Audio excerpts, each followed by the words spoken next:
15 de novembro, feriado. Vocês sabem de que feriado eu tô falando? Provavelmente sim, mas nem sempre a gente sabe o que esses feriados significam.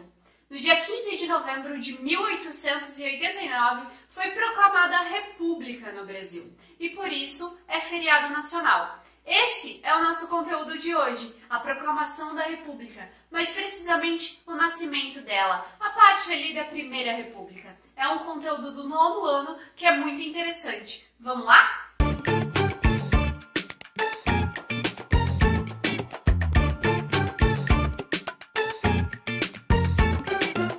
Em 1888, a escravidão tinha sido abolida no Brasil.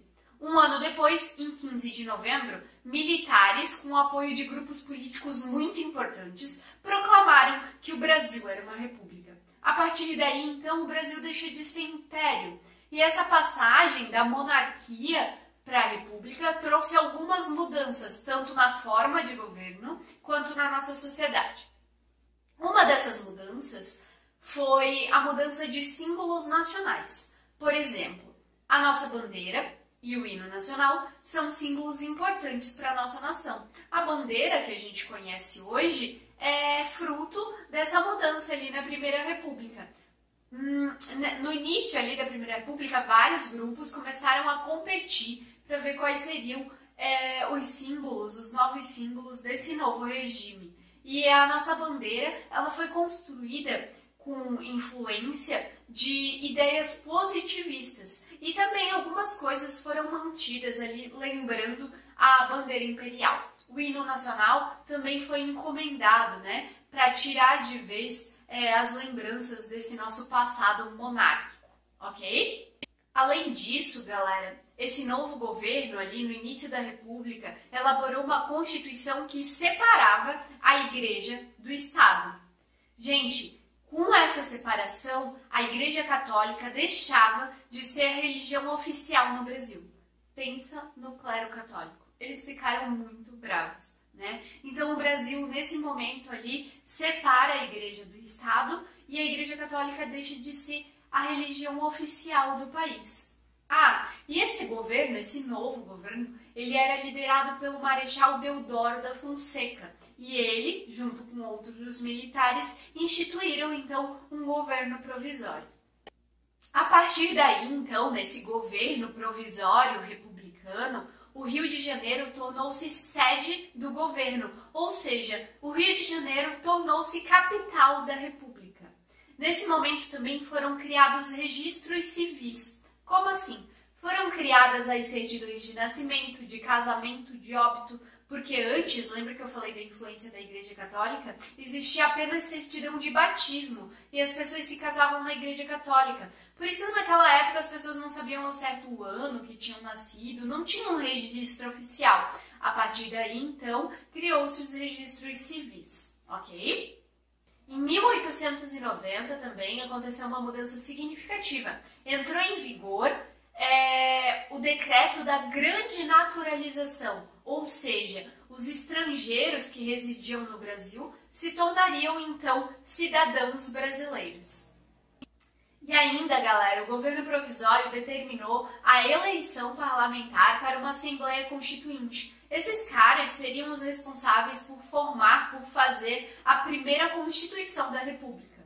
Ok, galera, essas foram algumas das mudanças ali que aconteceram no início. Só que o governo Deodoro da Fonseca não foi muito bom. Aconteceram alguns problemas, então ele acabou renunciando antes do tempo, antes de terminar o mandato dele. Nessa época ali do governo do Deodoro da Fonseca, Rui Barbosa, que era ministro da Fazenda, implantou uma política econômica que gerou, veja só, uma crise econômica. Essa política ficou conhecida como encilhamento. Essa política econômica, ela gerou um fenômeno econômico que nos dá arrepios até hoje, que é a inflação, ok? Então, o Deodoro da Fonseca acaba renunciando antes do tempo. E aí, então, galera, assume o Marechal Floriano Peixoto. Essa parte ficou conhecida como República da Espada. Floriano Peixoto era o vice do Deodoro e a intenção dele era consolidar a República. Só que ele também enfrentou muitos problemas, inclusive 2 revoltas. a Revolução Federalista no Rio Grande do Sul e a Revolta da Armada no Rio de Janeiro. Se puderem, pesquisem sobre isso porque também é importante, ok? Mesmo assim, gente, com todos esses problemas, o Marechal Floriano Peixoto entregou seu governo com a República consolidada. Em 1894, no dia 15 de novembro, ele entregou a faixa presidencial para o civil Prudente de Moraes, que venceu as eleições ali nesse mesmo ano. Esse período inicial da República, que a gente chama de República da Espada, a gente chama assim porque foi comandado ali por uma junta militar. A partir de agora, a gente vai entrar num período de 1894 até 1930, que a gente chama de República Oligárquica, ok? Gente, o Prudente de Moraes, ele representava as elites paulistas. Na Primeira República, os fazendeiros, eles dominavam a política no país. Isso é herança lá do Império. E eles eles formavam estados oligárquicos. Os mais importantes ali eram São Paulo e Minas Gerais. Bom, lá no meu primeiro vídeo sobre a importância da história, eu falo para vocês que a história, processos históricos têm mudanças e permanências. Bom, essa passagem ali da monarquia para a república é um exemplo disso. Algumas coisas não mudaram. As desigualdades sociais e étnicas, a exclusão da maioria da população, essas coisas não tiveram nenhuma alteração significativa. Mas o que mudou mesmo foi o regime político, que trocou ali. A gente não tem mais um imperador e agora a gente tem um presidente eleito, ok? Ok. Só que os chefes locais, chamados de coronéis, também não mudaram. E eles controlavam a vida do interior do país desde a época do Império, a herança do Império, lembra que eu acabei de falar? E eles tinham o apoio dos grandes proprietários de terra. O que a gente pode entender com isso? Que o sistema político ali ainda não garantia que o voto representasse a vontade dos eleitores. Por quê? Porque não tinha uma justiça eleitoral para organizar as eleições e nem para evitar a fraude. Então, quem organizava as eleições? Os coronéis. E aí surge o tal do voto de cabresto. Os coronéis, eles exigiam que os eleitores votassem nos candidatos indicados por ele. E aí surgia vários tipos de fraude, não tinha como controlar isso ou como fiscalizar. Era fraude nas eleições, era troca de favor para receber o voto. Então isso acontecia de uma forma muito desenfreada. Era muito difícil um candidato da oposição se eleger.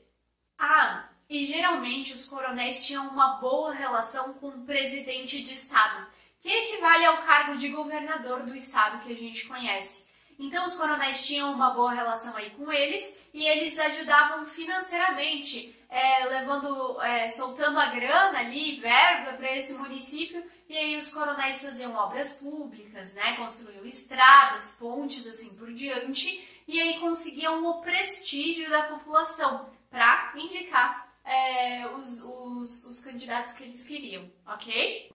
Depois, galera, com a eleição de Campos Salles em 1898, surge a política dos governadores, que era mais ou menos um apoio mútuo ali entre todas as oligarquias.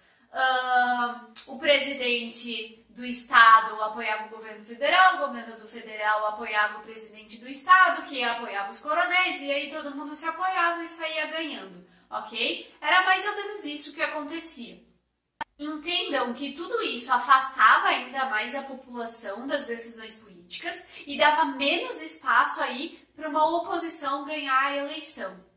Esse período ele também ficou conhecido como política do café com leite, mas a gente tem que ter um cuidado, provavelmente vocês já ouviram falar desse termo, mas tem alguns historiadores discutindo sobre isso, falando, né, desse protagonismo ali de São Paulo e Minas Gerais. Mas o que a gente precisa saber? Existiam dois partidos muito fortes no país. O PRP, Partido Republicano Paulista, São Paulo, produtor de café, e o PRM, Partido Republicano Mineiro, Minas Gerais, produtor de leite. E esses dois partidos aí faziam acordos para ver quem ia assumir a presidência da República. No mandato era um e outro era outro, assim por diante.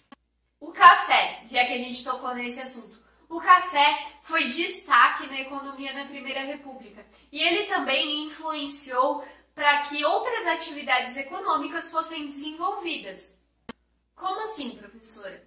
Bom, para escoar a produção do café, a gente precisou construir estradas, a gente precisou construir ferrovias, a gente precisou construir ali uma indústria de navegação, casas de câmbio, afinal o café é exportado para outros lugares, construir bancos, e a gente também precisou construir todo um comércio local, porque, por exemplo, a galera trabalhava lá na produção de café, sol na cabeça, precisava comprar chapéu. Então, vamos abrir ali uma lojinha que vende chapéu. E aí construiu-se todo um comércio ao redor, né, dessa produção do café. Também desenvolveu-se as cidades, assim por diante. Tudo bem? Além do café, o Brasil também exportou outros produtos, como o cacau e a borracha da Amazônia. Pessoal, se vocês tiverem um tempo, pesquisem sobre os seringueiros, sobre os seringais. É muito legal para vocês entenderem um pouco da nossa história. São comunidades tradicionais muito importantes, que merecem atenção e respeito, tá? Pesquisem sobre isso. Se vocês quiserem, deixem ali nos comentários e quem sabe a gente faz um vídeo especial sobre isso, inclusive sobre comunidades tradicionais. Beleza?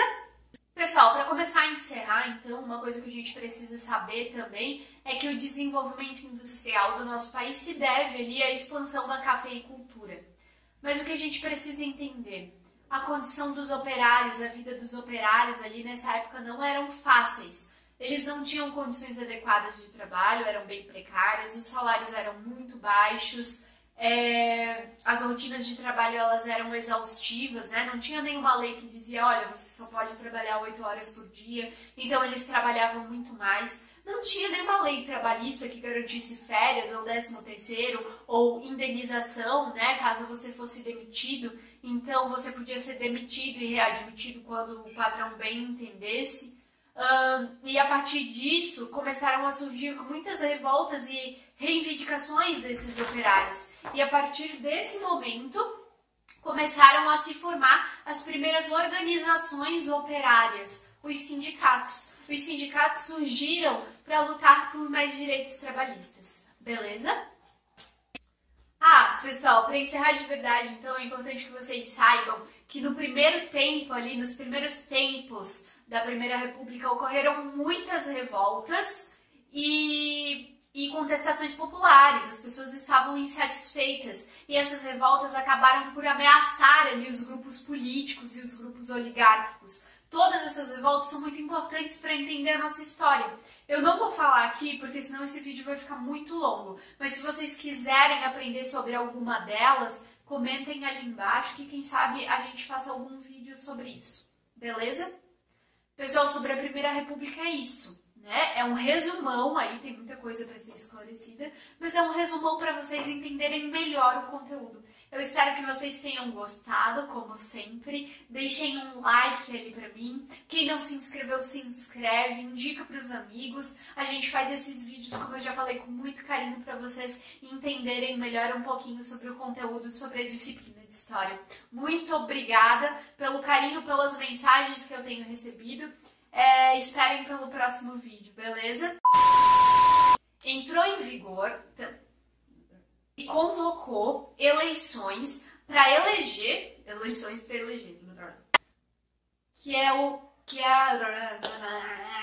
não gostei. Gente,